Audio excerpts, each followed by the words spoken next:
Namaskar, I'm Ashok Vyas, and I'm so happy today. And that happiness is related to the presence of Hema ji and Hari ji, both doctors, love for Bharat, and how they felt like sharing or making people aware about Bharat Gyan in authentic manner. uh, what they have done also is benefiting students of Hindu University of America. So we will learn about their journey as well as a few things that will make us touch the space where we feel uplifted. So I have the pleasure of welcoming Dr. D.K. Hariji and Dr. D.K. Hemariji. Namaste. Welcome. Namaste. Namaste. So Hari ka naam bhajo man mere. That is how we learn uh, from the Bharat Mata. Talk to me Sure. about your a little bit extra interest in the wealth that is offered by Bharat, which led you to form Bharat Gyan about 25 plus years ago. So we'll begin with Hemaji. Both of you were married less than 10 years of marriage, accomplished professionals. And what was it? Was there some, call it guru, some inner quest suddenly kindled to that intensity, Hemaji? Uh, Actually, it was more the need to showcase our land because we were traveling a lot world over in our respective professions. And we were just being amazed at how different lands, civilizations, they were showcasing their culture. They could stand and talk with pride about their culture. And they were showcasing it in such an interesting manner that, it was appealing to youngsters and people beyond their cultures also. It was very educational too.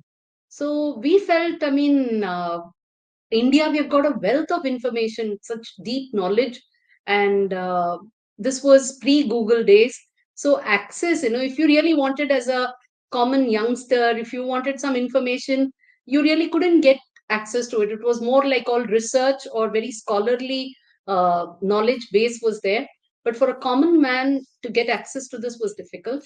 So then we started compiling from a common perspective what to. We just asked simple questions, and each question kept leading us. We would get the answer to that, but that answer would pose the next question. So we just kept holding on to the questions, and we just skied along. So that's how the whole thing happened, and we just got pulled into it. See, the What? knowledge of the Indian civilization, Bharata civilization, as we rightly call it, has all come through the concept of questioning. That's very important.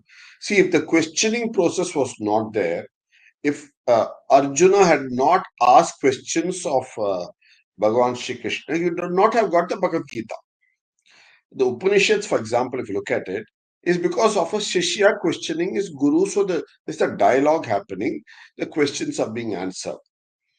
The Veda or but questioning of the various Rishi and Maharishi of Prakriti nature and the answers they get from their questioning with nature is what we get down as Veda, with Vidya, with wisdom.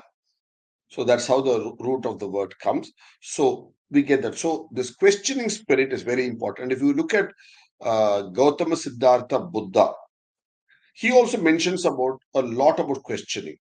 All the Bharata civilization texts, the key component is to ask the right questions. And you're encouraged to ask questions right through.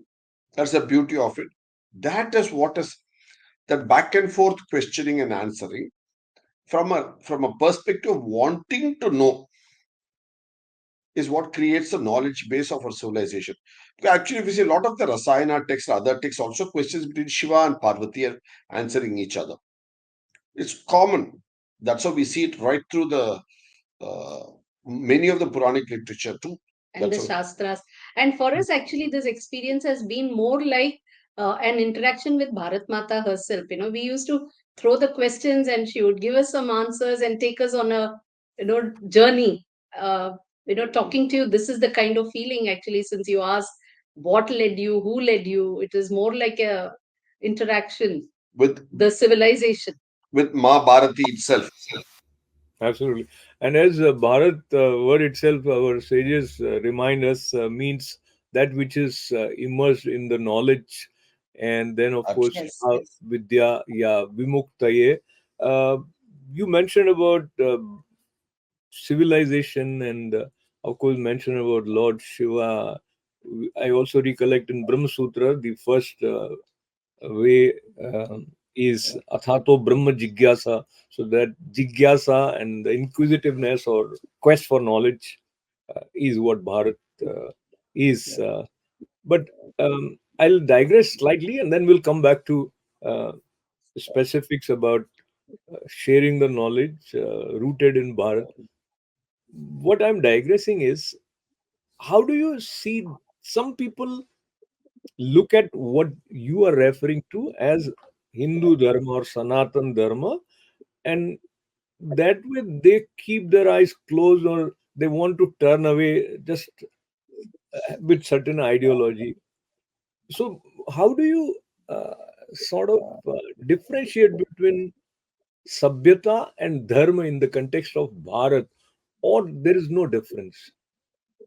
See, on the term dharma, we should explain in a minute. Before that, since you use the term sanatana, and quite a few people think, what does the word mean? I will just briefly tell you. The idea of sanatana means very ancient. At the same time, very young. It is the now, the present, as present as now. When we listen to a sound, especially in echo, the origin of the echo sound is very old, very old.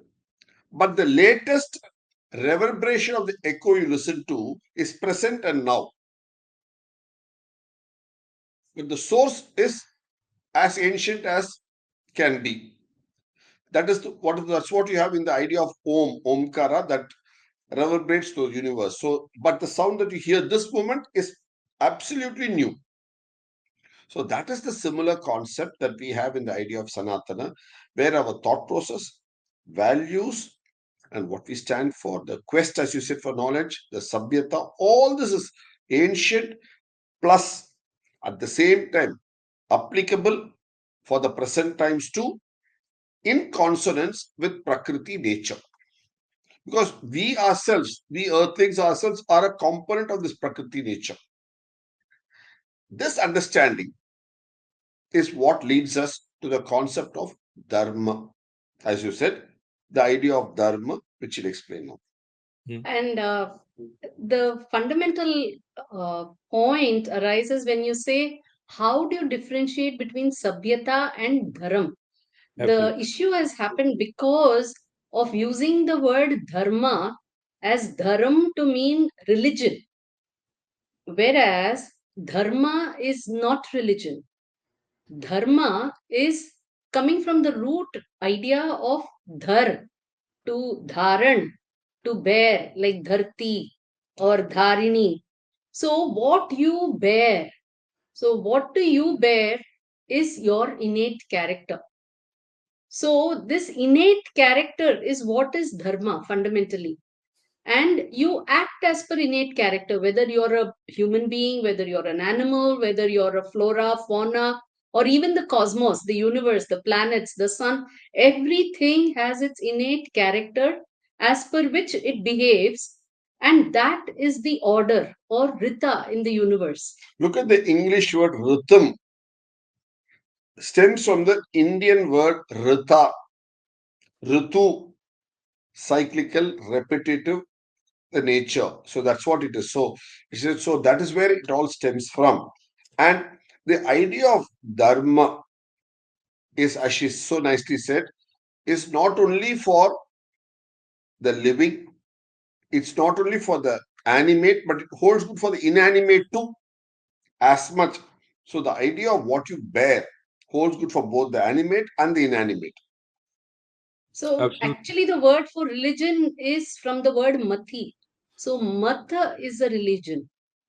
And whereas out of colloquial nature, we have ended up using dharam, and that's where this confusion arises. So everybody thinks that Sanatan Dharma is a religion. Sanatan Dharma is a way of life, it's the way of the universe. Not just our life Just also. our lives, or not just of the Hindu civilization or people. It is the way of the cosmos, it's the Dharma and the cosmos. So everybody is under this idea of Dharma. The Absolutely. religions can be many different, and that comes not from ideology, but it comes from philosophies. So various philosophies give rise to different religion. When you start contemplating and wondering about this Dharma, how is this order there, how did this universe get created, who is this god, then you start coming up based on your mind, your imagination, your understanding of sciences and everything, you come up with different ideas, and that becomes religion. And when you start formalizing therefore how you have to behave as per that, it becomes a religion, it becomes formalized.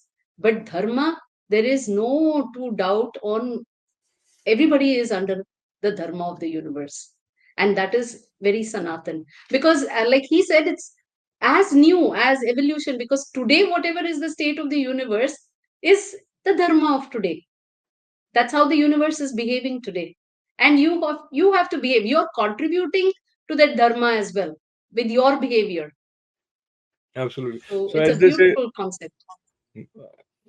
no doubt about it. So as they say, Jaisi Drishti, Vaisi Srishti. So the kind of perception Yes, that you have, accordingly, your ideas will form, and that kind of world you will create. And the extent to which you can create has no limit, is, I think, the message of Bharat in its own way. And you have also helped students appreciate this wealth of knowledge through Hindu University of America. Both of you are faculty, and your students are fascinated by the way you teach. And let me share basic information for our viewers about Hindu University of America, and then we continue about the class that you have as faculty with them. Spirituality, cosmology, and philosophy. Discover the treasure of ancient Vedic wisdom at Hindu University of America, an online university with global access and outstanding faculty, which has been setting standards of excellence across 7 areas of Hindu Dharma study through 12 plus programs and 120 courses shape the future of Sanatan Dharma in the world. Join Hindu University of America. So, talking about Hindu University of America, now formally let us enter into your class structure. And your students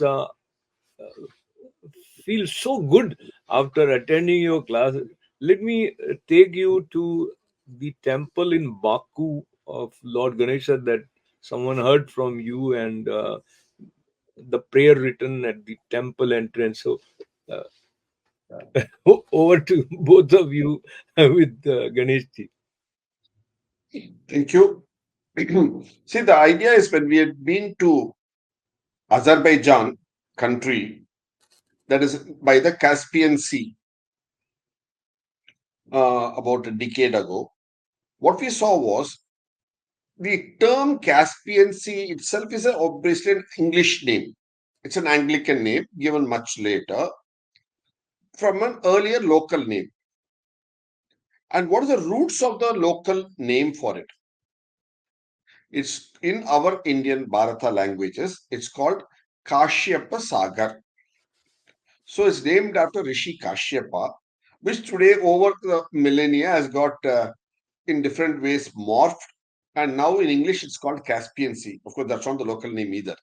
So that's what we call it today. But so that means what? The idea of the Rishi Muni of Bharat having traveled up to Kashyapa Sagar and beyond is obvious. That's why it's we see it in the naming itself. We'll share it on the screen now.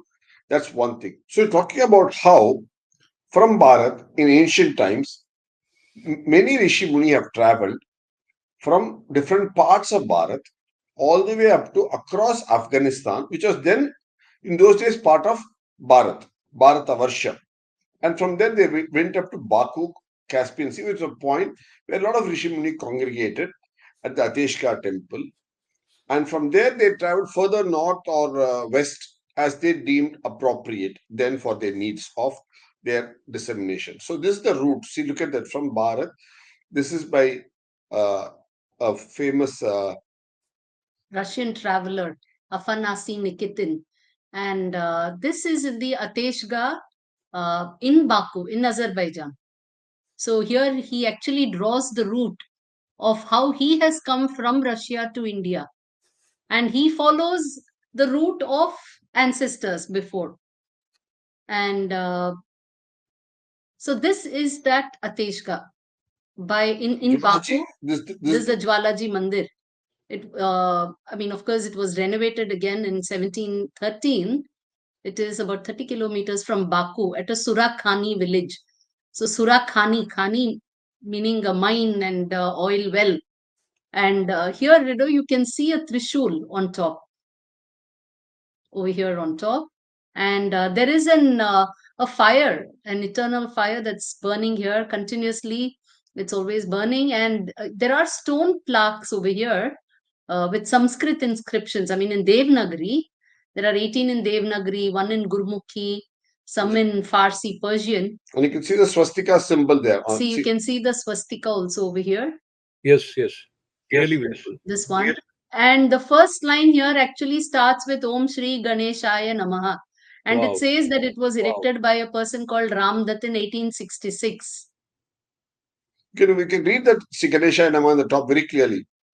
Yes, yes, yes. And so this is what intrigued us. And then we went and read that. We found that there have been travelers in 1689 who have traveled through this temple. There are French travelers. Then there are images. So they have made paintings there to depict how Indians have been living there, how there were many rishi munis who have lived there in this Surakhani village. Look at that. See, it's all about. So you can see the Trishul there in the. So this is an old sketch as well. Mhm. And you can see the fire temple. Look at this. So they made models and everything over there to show that this is an ancient connect, and that flame is still burning here. This is when we went. This was more than 12 years ago, 13 years ago. We both went to offer our salutations, our pranams to the Ateshka. And very interestingly, this room is where Mendeleev, the periodic table in chemistry. Dmitry Mendeleev. So Mendeleev is the person who arranged all the elements in the form of a periodic table. That spurred chemistry, the advances in chemistry. It spurred it. And he ordered the ones that were existing.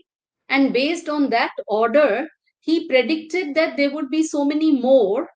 And this would be the kind of that element. It would have so many electrons, neutrons. And that led people to discover those elements, look for them, discover them, then put them into the table.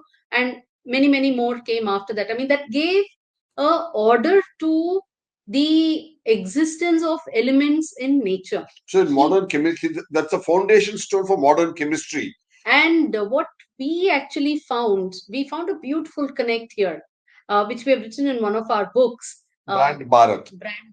Roots from India. We say that when Mendeleev came here, that was a time when there were a lot of the Indian priests who were staying here. And these people they used to chant Shiva Sutra. Oh, wow. Panini's Shiva Sutra. And that Shiva Sutra is all about giving an order to sounds of the language. Sounds in nature. I mean, how nature allows sounds to combine. Just the way your periodic table defines the rule with which, just the way the periodic table lays out the rule in nature. Elements don't behave as per periodic table. The periodic table is representing the rule in nature, saying how elements can combine. Similarly, Panini's Shiva Sutra, it lays out the rule in nature in which sounds can combine and form words. Therefore, so what is possible, what is not possible? This Shiva Sutra would have kind of given. See, Mendeleev was trying that time when he was actually staying here. He was in the midst of trying to figure out this particular order. sequence. And his friend, incidentally, was also a professor. He was also teaching in Russia. He was a professor of Sanskrit. And St. Petersburg University. So they were corresponding, and here he was interacting with Shiva Sutra scholars who are reciting Shiva Sutras. Look at the connect, and that's how the idea intuition comes to him to form the sequence, which is what we mentioned about it here. So look at this, the first table that he comes up with, the first periodic table from which what we have today has developed in its own way. So he sets the trend for it, and so from there it's this developed is today. how we know it today, but that was how it when he had done it. And these were the priests who used to be chanting Shiva Sutra sitting there at the Ateshga. So look at this here, 1862, 1870, 1886. He has visited this Ateshga here. It says Mendeleev, the great Russian scientist. So the Hmm. people who all came and stayed in that room, in that fort, in Surakani. So the knowledge of Bharat that way has permeated, and somewhere it has inspired him and given him an intuition as to how he could design the periodic table. And so what we actually teach, so coming back to the point, in Hindu University of America, what we actually showcase to our students is how this civilization, the Bharata civilization, has influenced the world. What are all the various contributions, many of which, see, we normally usually talk about yoga, zero, spirituality, and Ayurveda, and so on, these kind of things. But there are so many, many more. In maths, there are few that we talk about, but there are many that we don't talk about. Many we are not even aware of. And not just maths, but things like these, how we have influenced world thought.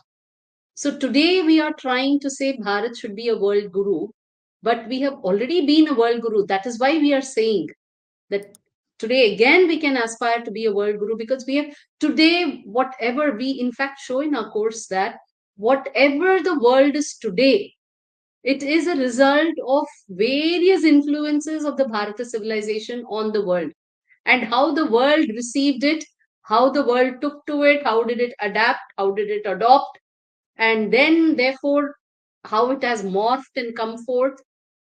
But fundamentally, under this lies the influence of the Bharata civilization. It has had a very, very strong hand to play. And since she's talking about Russia, I can add one more point if you want. Yes. In India, we have the idea of Kesari, the king. From there on, see how it travels to Germany, the word Kesari for Raja, Rajan, the lion king. Okay. Kesari, also the sweet, obviously. How it becomes Kaiser Hmm. in Germany. Russia. And in Rome, it becomes Caesar from Kesari. And it goes on to in England to become king from there, from Kaiser. And if it goes east from there, it becomes Tsar. The Kesari becomes Tsar in So Russia. Caesar, Kaiser becomes Tsar when it Hmm. eventually lands up in Russia. There's a very nice connect, both etymologically and as well as for the person that it really denotes.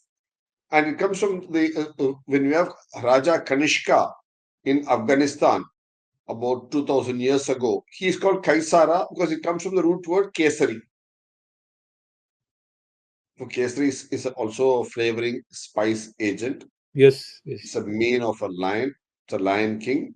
It's a king is called Kesari, and the magazine is called Vedanta Kesari, and the magazine that Lokmanya Balagangadhar Tilak started was also called Kesari.